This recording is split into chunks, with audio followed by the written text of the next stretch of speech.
When it comes to sound bars, Samsung has always been one of the best options out there. Today we are going to unbox and set up Samsung Q950D.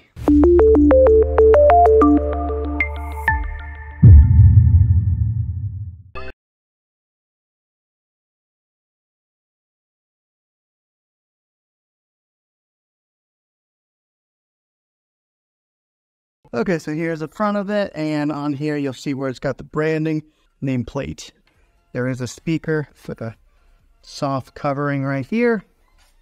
This is the back. It's got the big old hole here for the subwoofer outlet.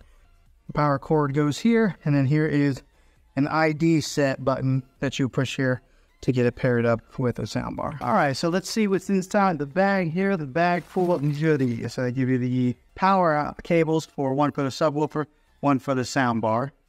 And good, they give me an optical cable here. I was kind of wondering that if I was going to have to order this separately, because a lot of times some of these companies will save costs by not sending you the right cables that you need. But here's the optical cable that I'll use to tie this in directly into the TV. Here's the other end of the power plug in the soundbar. A lot of times these square parts here are so beefy. This one kind of the medium size. The user manual, I don't know who reads these things.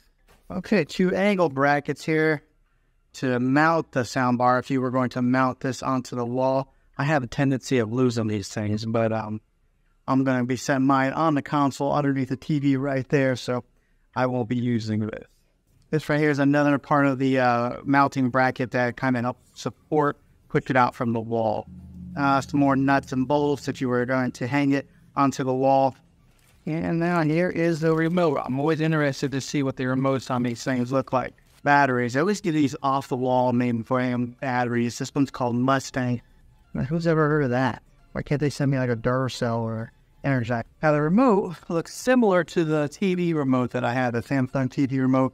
Let me show you the difference. Here is a TV remote right here, soundbar TV. So you can see they're pretty similar, but I imagine once I get the soundbar hooked up, I would really hope that I can get it hooked up to using just one remote, because I hate having to use 2 remotes. So we'll see how that pairs up with it and see if we can just use the one remote, the TV remote. I'll go ahead and put the batteries in to the soundbar remote.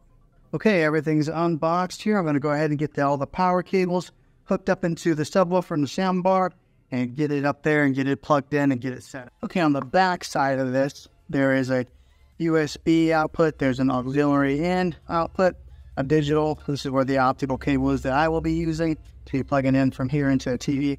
And on the other side here, they got an HDMI in, and then they've got the TV arc out. So this is the other HDMI arc out, and then right here is the power outlet, DC, 24 volt. This is all on the back side. Okay, everything's all hooked in here now. Soundbar is displayed underneath the TV. I was a little bit concerned about that once I got the soundbar on there, because I didn't know how high it was going to be to the bottom of the television there.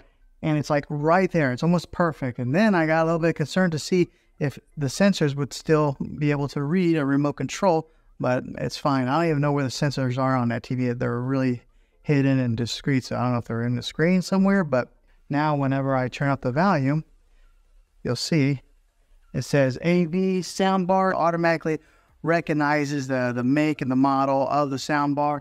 There's a plus symbol that lights up on the corner. So it signifies on the soundbar and it signifies on the television. Okay, the subwoofer is connected to the soundbar. Let me tell you, I've never experienced such an easier setup process than this right here. The way this works is once you plug in the subwoofer right here, it automatically connects to the soundbar right away. So that you don't even need to push in the button on there to pair it. It automatically did that. And one of the ways that you can tell if it is paired is on the back side of the subwoofer. You'll see that there's a blue light right there shining. So that means that it is connected. Another little bit of information: if it is blue, that means that it is connected. If it's red, then that means that there's an issue in the setup process. And if it's blinking blue and red together, then that means there is a malfunction.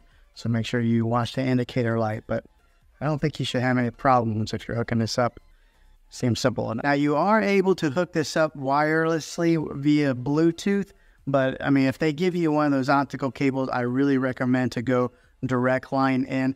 Sometimes you never know what kind of issues that you'll have going through wireless through Bluetooth technology. I know it's pretty solid, Bluetooth is, but if you can go wired in, definitely do that. So that's what I did, wired in. Okay, so the good thing is we were able to use the TV remote for the soundbar and TV together, so I will only be using one remote.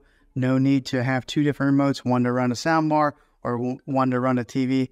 Everything will be accessed through this one right here. This is a TV remote, so I like that. Less remotes is better. Okay, so we're going to do a little sound test to give you guys, I know it's going to be hard for you guys to really tell, maybe, depending on what kind of sound system that you have, if it's coming through your computers.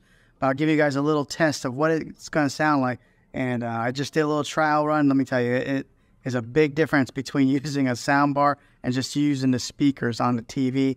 It gets pretty loud without having to turn it up very far. So much so that my wife is sitting behind me and she started squinting her eyes like that because it was just getting kind of loud for her. But listen in.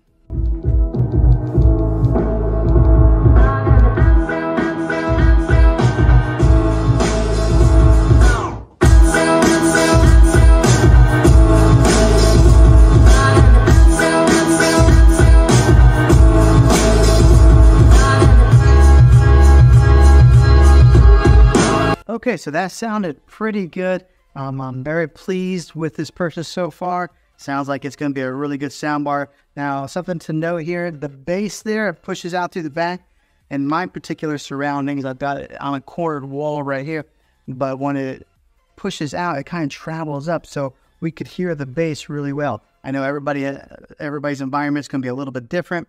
I do have a higher ceiling, so some of the sound that comes out from the top of the speakers is going to have to travel up quite a ways to kind of fill the room, but it does push out from the ends here. We can hear that perfectly fine. So if you do have a lower ceiling, you should be able to hear it and get all that rich sound that comes from this sound bar. But yeah, it's pretty easy to set up and it sounds fantastic. So hopefully this video was helpful to you. If it was, click a thumbs up on this. Go ahead and subscribe to my channel. I make tech videos all the time, and I would love to have you back in the next one. Take care.